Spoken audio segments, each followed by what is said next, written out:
because at the end of the day, this plant does a lot of help for a lot of people. And, you know, I like to think that every year in the cannabis industry is at least 2 to 3 in other industries. Like, it takes a lot of dedication and passion and to continue on in this industry. There's a lot of ups and downs and volatility, but you know, it really does attract a wide array of different backgrounds and people that are drawn to this industry and this plant for various reasons. But you know, at the end of the day, I think this plant impacts the world in a positive side. So I like to think that we're all doing something good for the world by being a part of this. Yeah. Hi, everyone. Thank you for joining the Get Up and Grow podcast. I am your host, Taylor Schauberg. Today, we are excited to have an expert in the commercial cannabis industry on the show who is the founder of Collective Herb Consulting in California. His name is David Stormzand, and over the last decade plus has worn many hats in the industry, first working with cannabis patients in Michigan, and then in Colorado and Oregon as a facilities manager, and then in California as a director of cultivation for one of the largest cannabis facilities in the state. He is also an expert on the emerging trend of cannabis tissue culture. He is here today to share his story as well as industry trends. If I was starting a new grow today, I definitely would go LED, and I would go double stack. Really maximize the square footage of your facility. That's one of the biggest trends I'm seeing. And what makes his unique set of skills a great asset to anyone thinking of making their facility stand out from the crowded market. We get into sustainability and other topics that can help cannabis businesses thrive in this field. So now, please enjoy this conversation with David Stormzand of Collective Herb Consulting.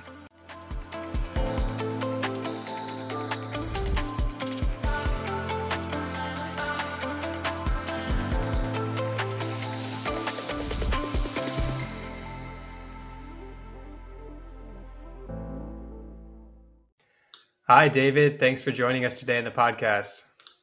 Yeah, Taylor, nice to be on. Well, I really appreciate you being here. I've known you for many years now. You're really involved heavily in the commercial cannabis space, and you have a business called the Collective Herb Consulting Company, and you are the founder.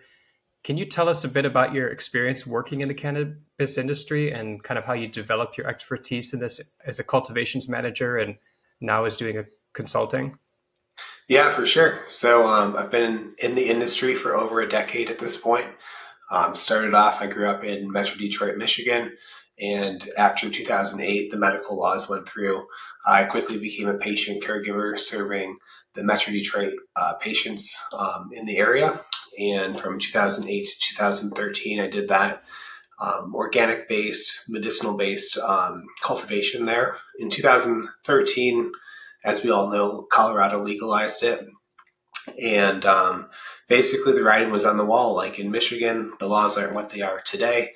And if I would have stayed there, I had high probability of getting caught up with law enforcement, and kind of there was no clear black and white legal way to do things there. So I took an opportunity to move to Colorado in 2013 and help a friend launch his brand. And then I moved on after that first season to Denver and worked with a group called M. Hardeen, who was managing 15 different grows at the time. And basically there, I threw myself into the trenches, had some great mentors, and really worked my way up to managing grows and director of cultivation positions. And then 2017, I joined Curaleaf, helped them launch their first recreational brand in Oregon.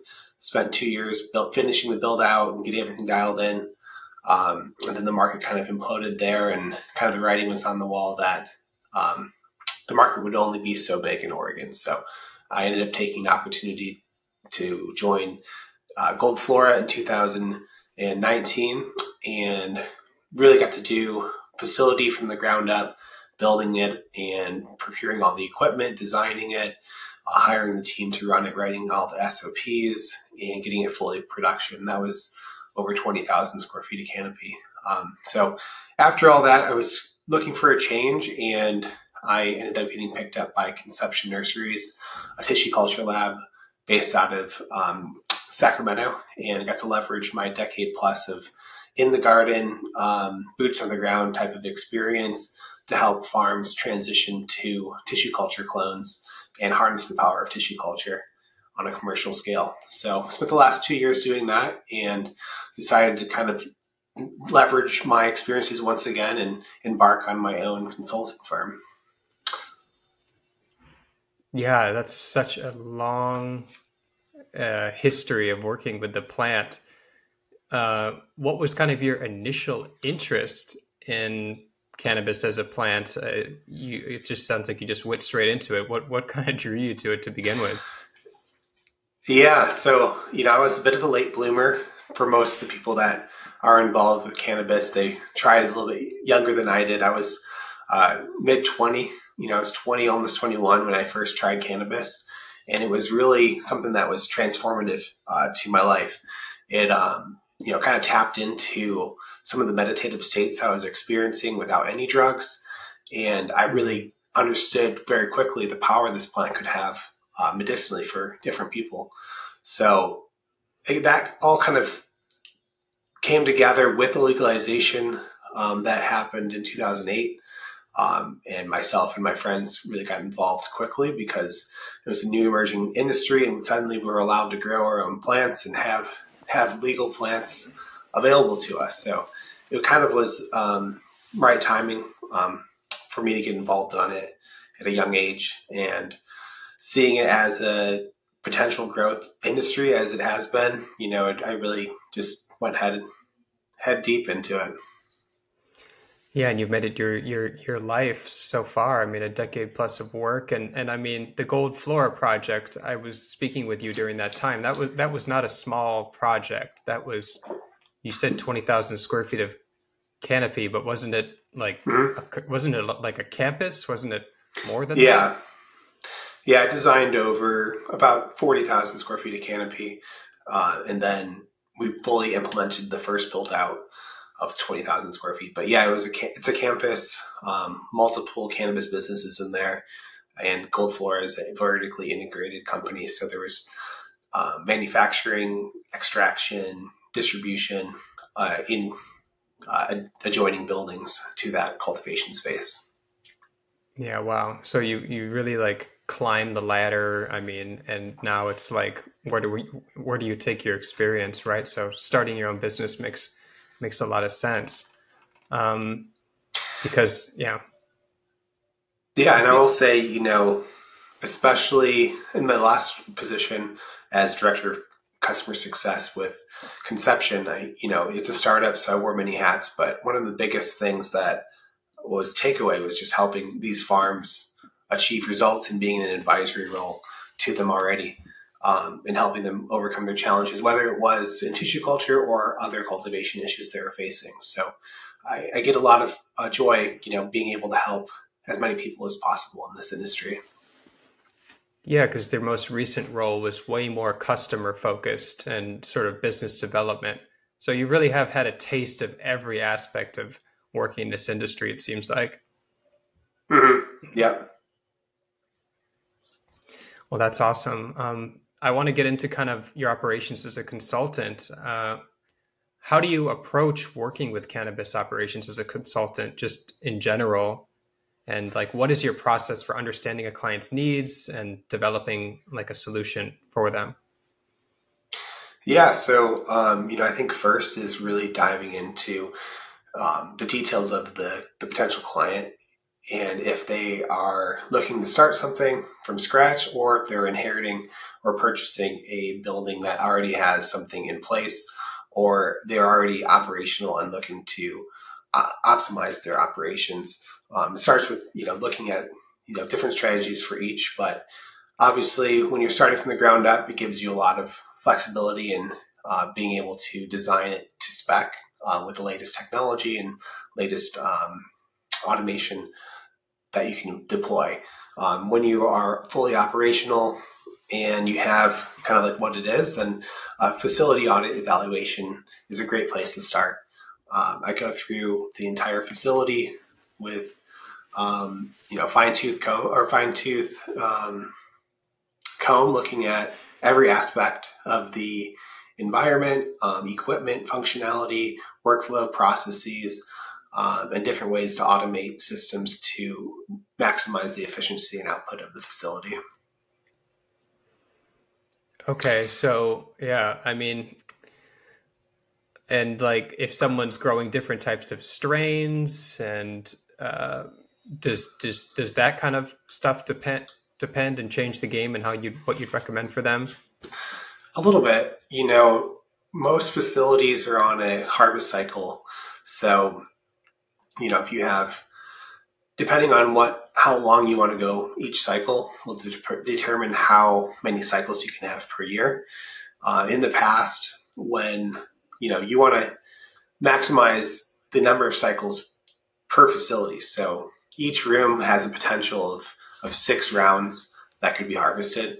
6 seems to be, a pretty tight schedule. You have to be really on the money, and, it doesn't give you leeway for some of the longer finishing strains like sativas. But depending on the brand and what you're growing for, whether it's, wholesale marketability or your individual brand, individual brands will have more of a diversity of cultivars they can grow. So they're going to want some indicas, some hybrids, and hopefully some sativas in their lineup. And, most sativas these days are, hybrid sativas. So they've been bred to, finish between 8.5 and 9.5 weeks.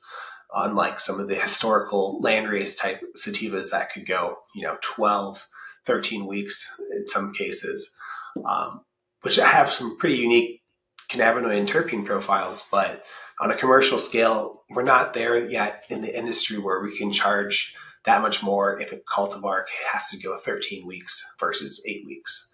So at the end of the day, look at the overall capacity of the facility, what the client is looking to do with the end product, and essentially, maximizing that square foot canopy for maximum output and then maximum quality, and find sativas that are that long that can, go a little bit like 8.5 to 9.5 weeks on a room or two. So is there like some sort of secret sauce in optimizing these grows from the get-go, or is it kind of you're always going to have to go through those initial pain points to get to maybe where you need to be at that true commercial level?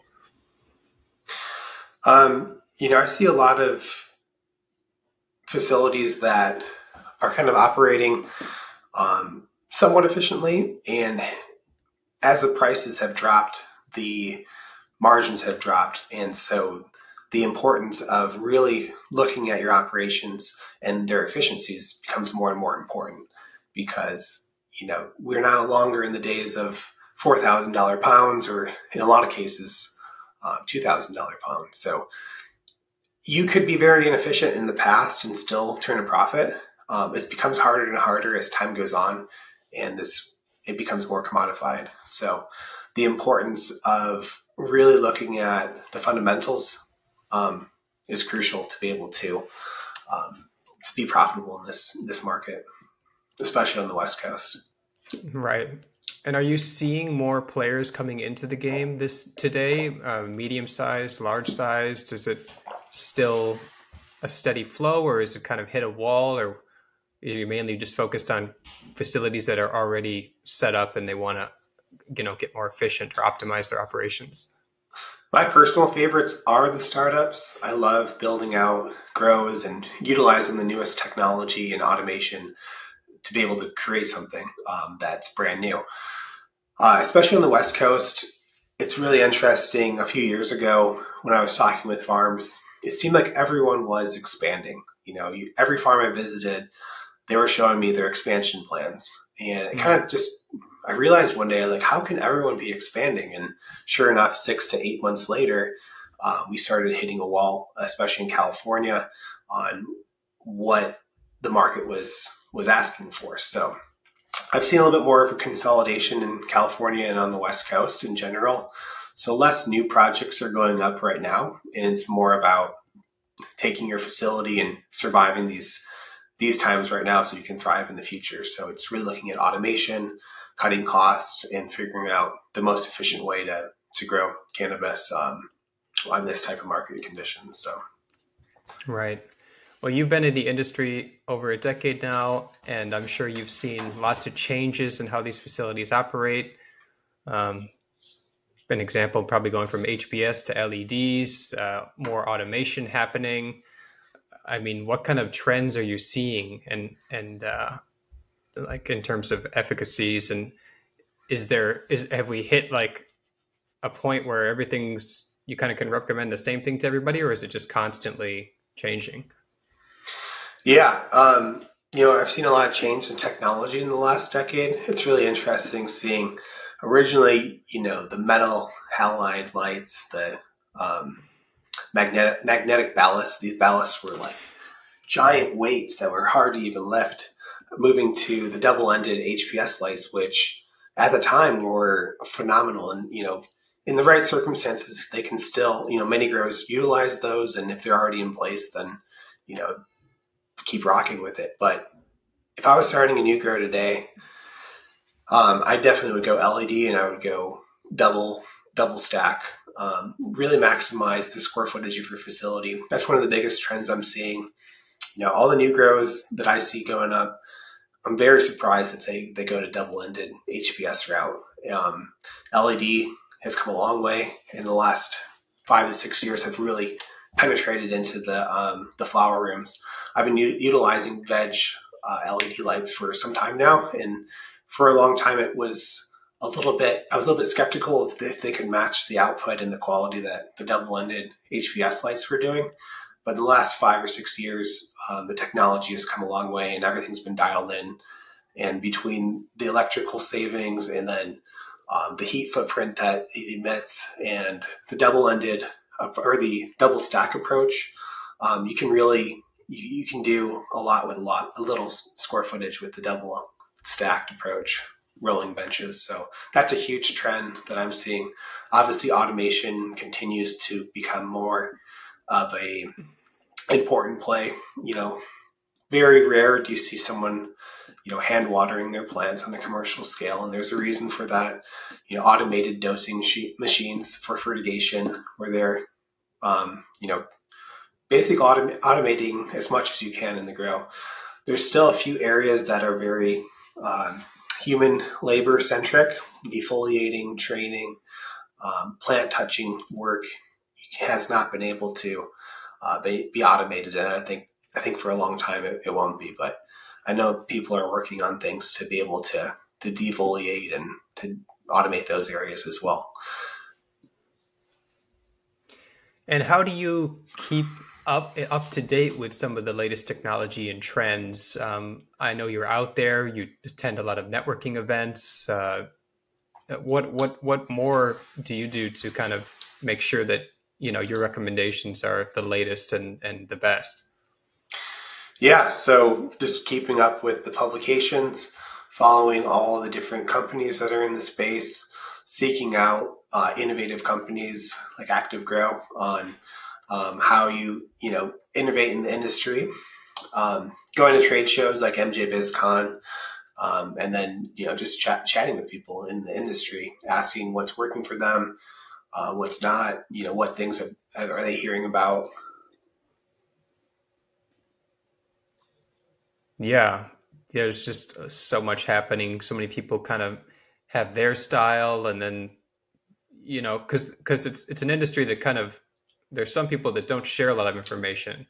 So how do you? I mean, you're also, at your previous role, you were on the ground in a lot of facilities. I mean, how many facilities do you think you visited over those couple of years?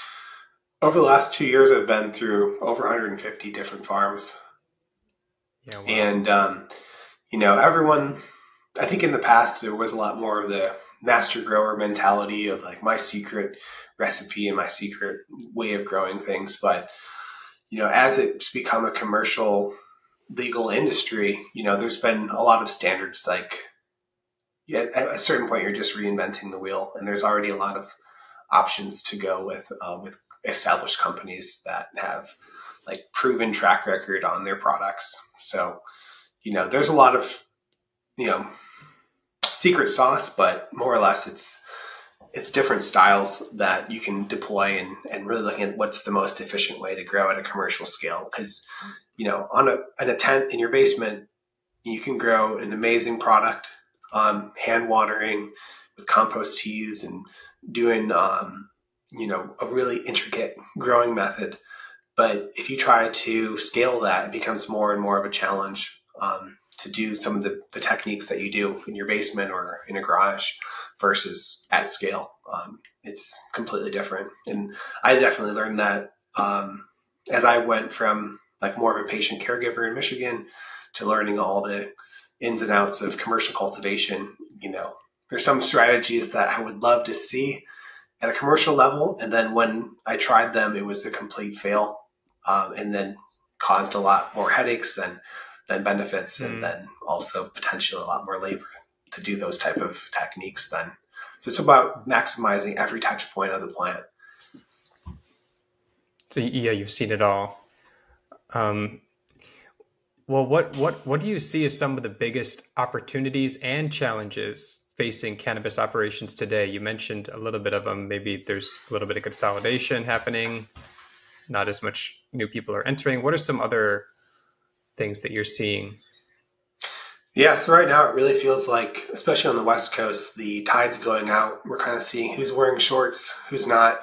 So the inefficient players out there that have gotten away with, cultivating at a higher cost per pound, and the margins, if they eat into their profits too much and they're not profitable in the way they grow, there's only so much time that these companies can last. So I think a big opportunity is, brand development, looking at how your company can differentiate itself from the competition by focusing in on what your core values are as a company and what you offer to your customer base.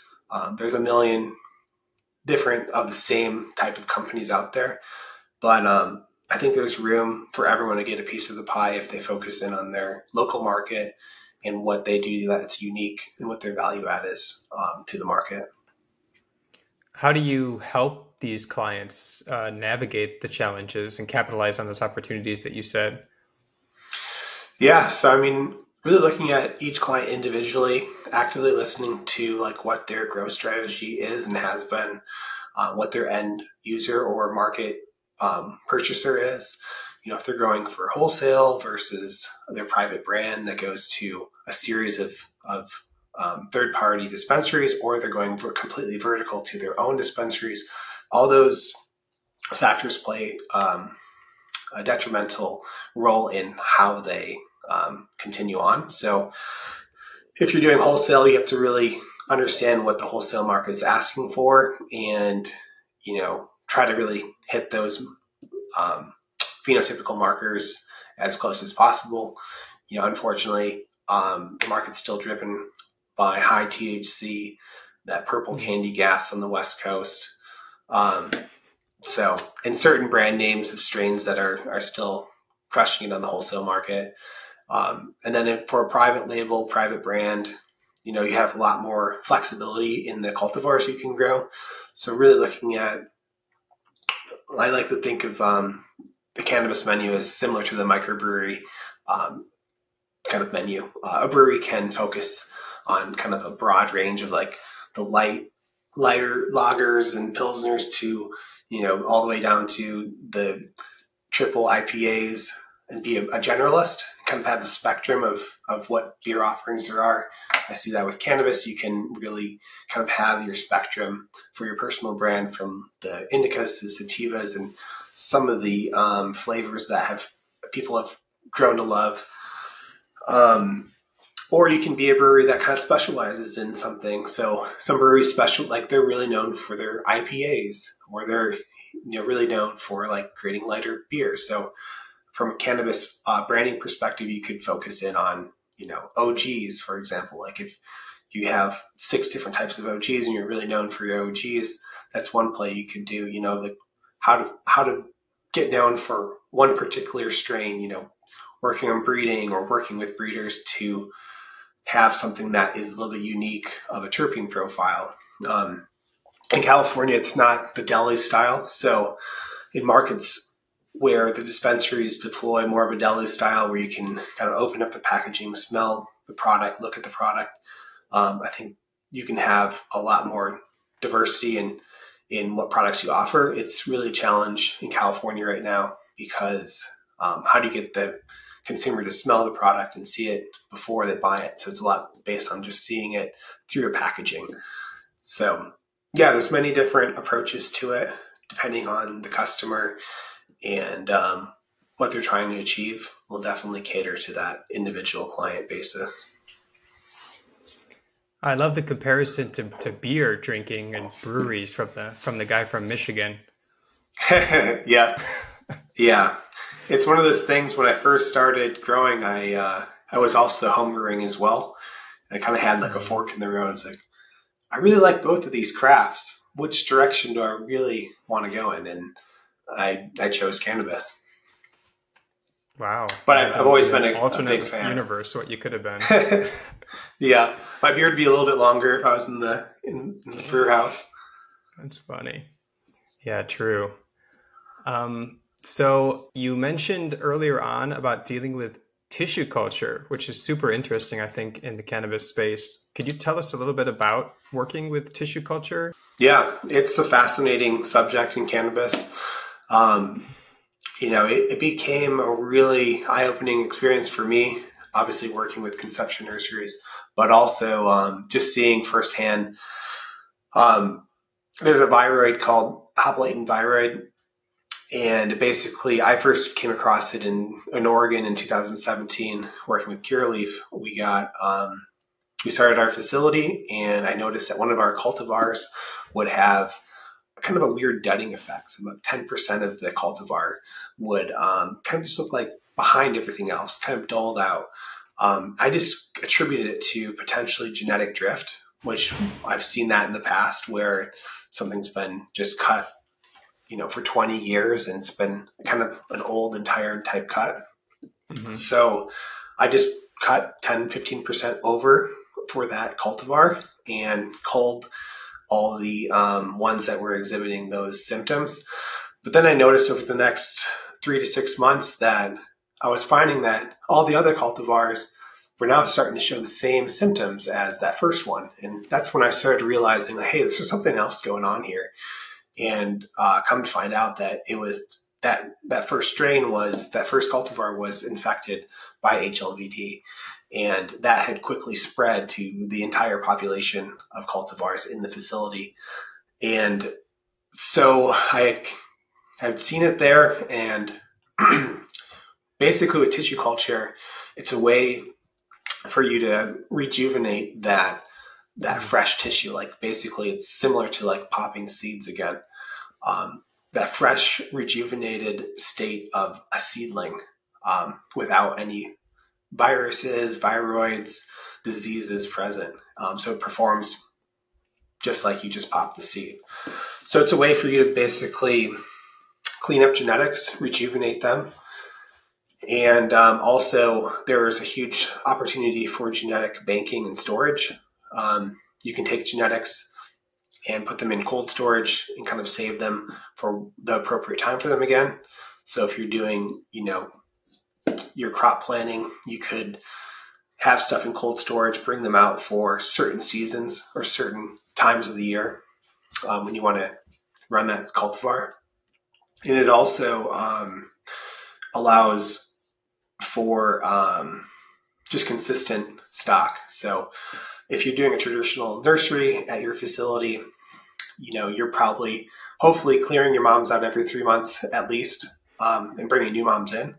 So there are some ways to utilize tissue culture on a smaller scale to basically, just do enough tissue culture to produce a few moms every few months. So your cuts are coming from a mom that came from tissue culture. So, and this is not a horticultural term, but in the cannabis industry, we say Gen 0 would be straight from the lab, straight from tissue culture. Gen 1 would be basically a mother plant that was taken from the tissue culture, grown up into a mother plant, and then cuts were taken.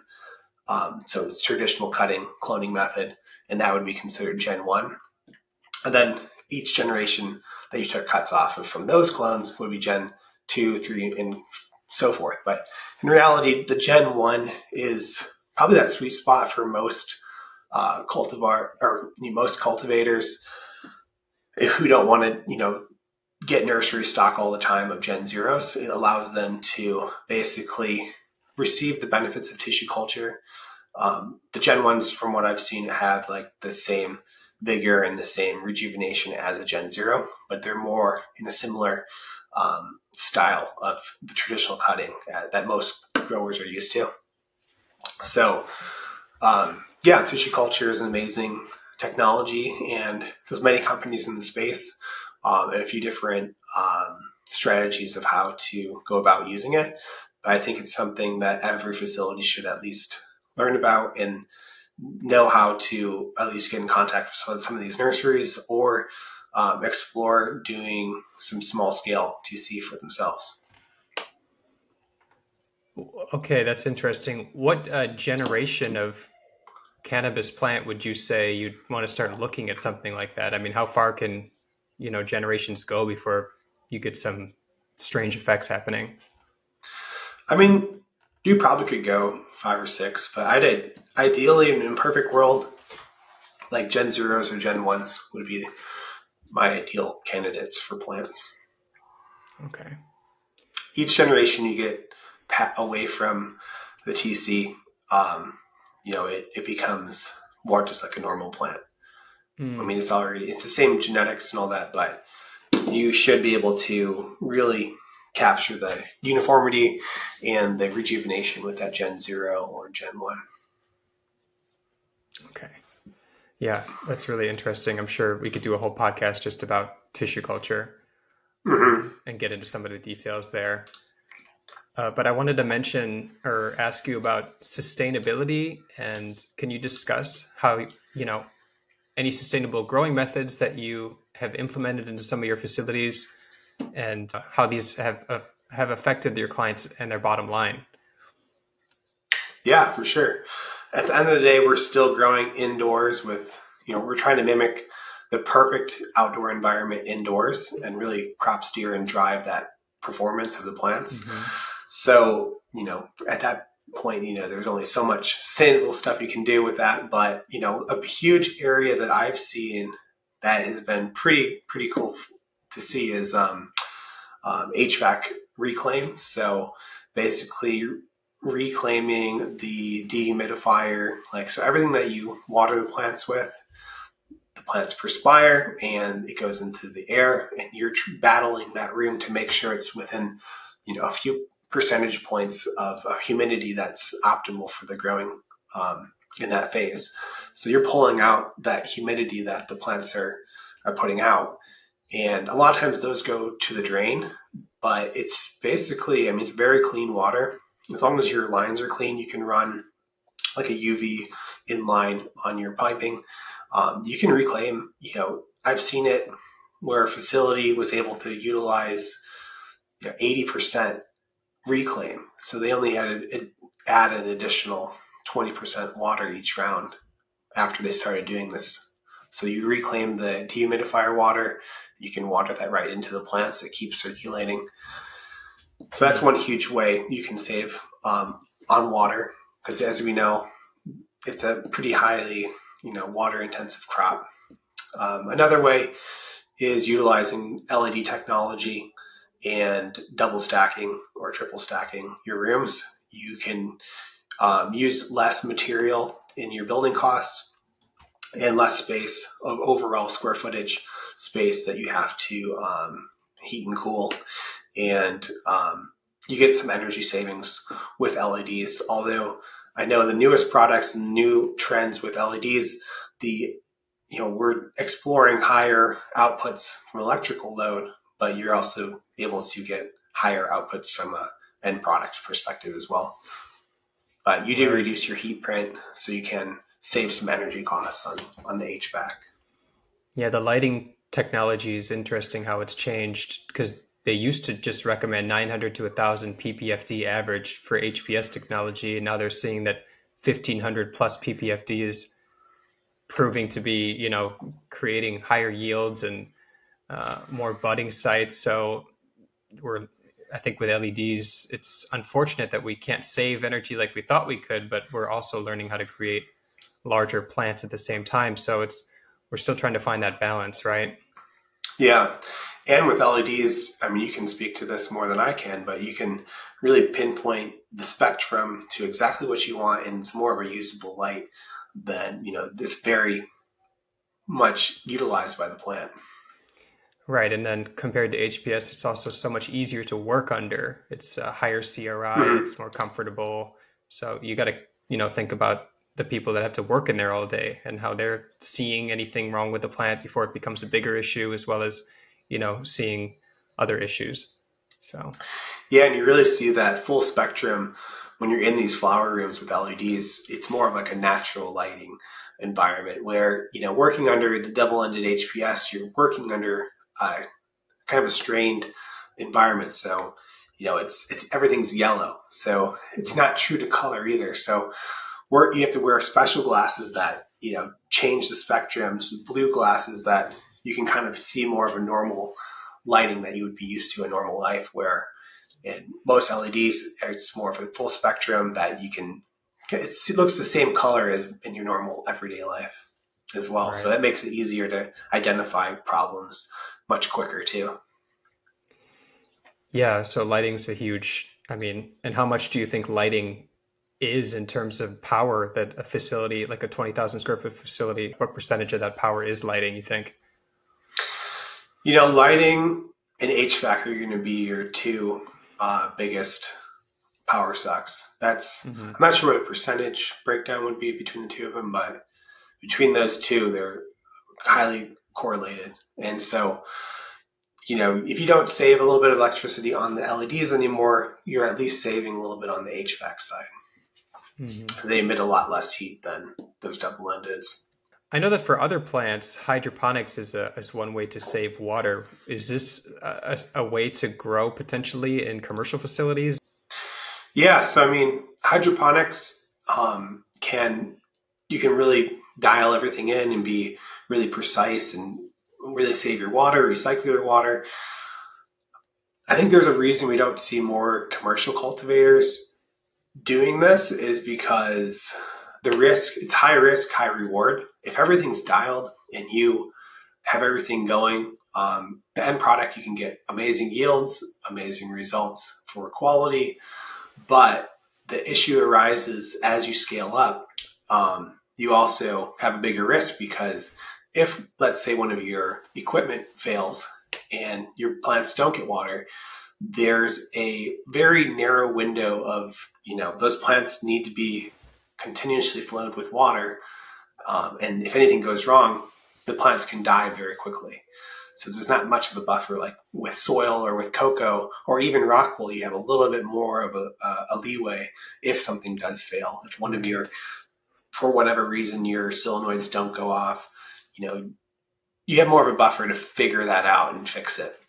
Okay. The other major issue is with these viruses and pathogens that are present in commercial cultivation, HLVD and, Bithium and Fusarium. You're sharing water between all the plants. So, if it is introduced to one plant, it's getting spread to everything else. So the proliferation rate is much quicker and higher. So I have seen a few commercial cultivators doing aeroponics and hydroponics, and I have unfortunately seen also the devastation that those type of things going wrong could impact your facility. One facility had to completely kill everything in the facility and start from scratch, essentially cleaning everything. That's why people need to talk to you so they can hear about these experiences before, they might just go ahead and make a move like that. That's a huge thing. Since we're talking about sustainability and you're in California and there's water issues there, I'm just trying to think, what are some ways we can save water in those parched parts of the country? Yeah, I'd say, that reclaim is the biggest. That's an amazing savings right there. I think I heard your son back there. Yep. I've got a 14-month-old. Um, he's with the nanny plan. They Nice. must have just come back inside. Yeah, it's all good. So yeah, having a family and running your own business, how is that? How's that going? It's great. It affords me a lot of flexibility to, outside of meetings and dealing with clients, spending some time with the family and with my son. It's amazing at this age, at 14 months, he's really like learning so much about his surroundings. And I can't help but make the comparison of, growing cannabis for so long, you're every moment in the garden, you're focused on, nurturing this plant from seed to the cure and getting out to the market. And each one of those steps require a lot of attention and nurturing. And I can't help but make the comparison of, raising kids and keeping a close eye on them and watching their development and thinking of what you can do to facilitate growth and a positive, good environment for that. That's awesome. Beautiful comparison. So I have a couple more questions for you, then I'll let you go and get back to your family. But as a consultant, how do you balance the need to provide, valuable insights and advice with the need to build strong working relationships with your clients? That's a good question. I think it's really important to build that trust and the open communication with your clients so they can, reveal and share what pain points they have. Unfortunately, in the cannabis industry, there's a lot of snake salesmen, and more often than not, I talk to clients that have been burned by consultants or other so-called industry experts or master growers. So it's kind of overcoming a skepticism of being burned in the past and balancing that out with, professionalism, open communication, and dialogue, really listening to the client and what their needs are, where their pain points are, what they're looking to achieve, and creating clear objectives, including like KPIs and what direction, if we work together, these are the objectives that we're focusing on. These are the metrics, how we measure them as being successful, and we'll be checking in along the way. And how does that relationship work and look like? So, yeah, that sounds great. What strategies have you found to be the most effective in building these strong relationships and being productive as well? Just being available, with my clients. I'm available if they have an issue. It could be whatever time of the day. Being able to, obviously within reason, if it's not a major issue, then midnight on a Sunday night might be a little bit much, but being able to be there for them and know that they can trust me to be there for them and to work through whatever issues that they're facing, and just continuing to be responsive and allowing for that relationship to build, and that obviously building rapport with your customers is important, and clients, the client consultant relationship. You want to be focused on what the objectives are and how to alleviate those pain points for them. Yeah, I mean, because you've been there for over a decade, from Michigan to Colorado to Oregon to California, and yeah, you've always moved up. So people have put their faith in you, and that's the proof is in the pudding with your performance. So yeah, and I wish that there wasn't as many snake salesmen and people that are creating a mistrustful environment, because at the end of the day, this plant does a lot of help for a lot of people. And, I like to think that every year in the cannabis industry is at least 2 to 3 in other industries. Like, it takes a lot of dedication and passion and to continue on in this industry. There's a lot of ups and downs and volatility.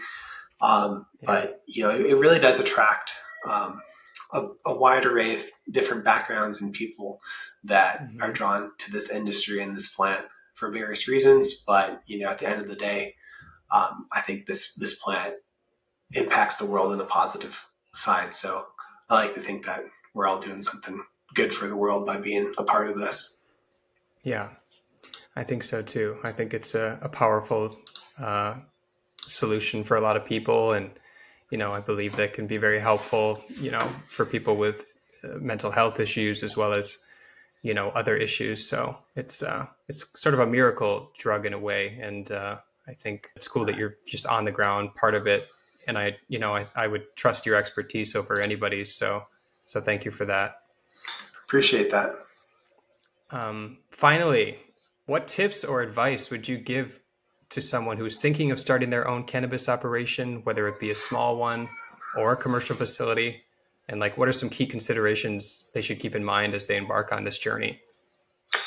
Yeah. So basically, depending on the individual, what they're trying to achieve, whether it's a home grower or, a mega facility that they want to produce, lots of cannabis from, I would say education is first. Really dive deep into education. Obviously, depending on what role they want to play, if they want to cultivate, they're going to want to learn as much about cultivation as possible. Obviously, the different methods of growing, and have at least a basic understanding of how to grow cannabis.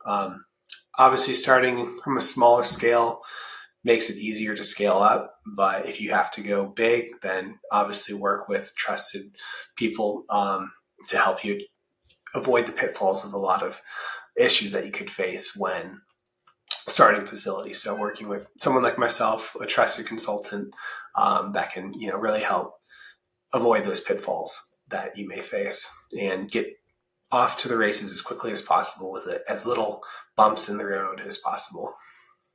So just go for it. You're going to experience setbacks, but just go for it, right? Yeah.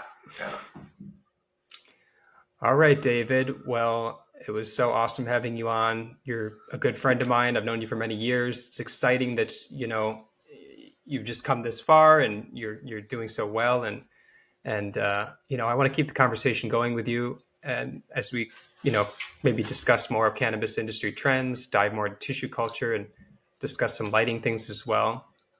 Yeah. But yeah. Always a pleasure to chat. Yeah. Well, I hope everyone out there that's thinking of starting their own facility, or they have a facility and they want to expand, or they want to learn more how to optimize their systems, they should reach out to David. He is the Swiss Army knife of commercial cannabis operations. Again, thank you, and have fun with your family the rest of the day, and I'll talk to you soon. Thanks, Taylor. And the website is collectiveherb.com. Collectiveherb.com. All right. I'll leave all the links to everything after the episode so people can find you, and they'll be good to get connected with you there. But thank you again. Yeah, thank you. Have a good one.